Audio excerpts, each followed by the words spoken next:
You ask Tiger to solve. This deals with linear equations with one unknown.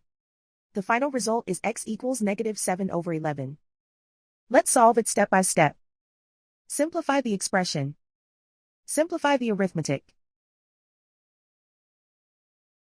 Group all x terms on the left side of the equation. Add 5x to both sides. Group like terms. Simplify the arithmetic.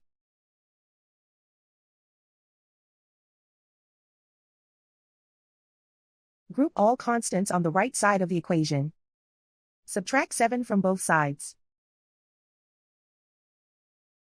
Simplify the arithmetic.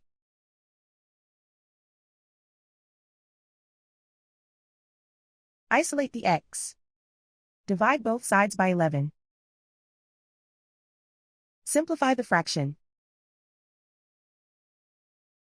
And so the final result is x equals -7/11.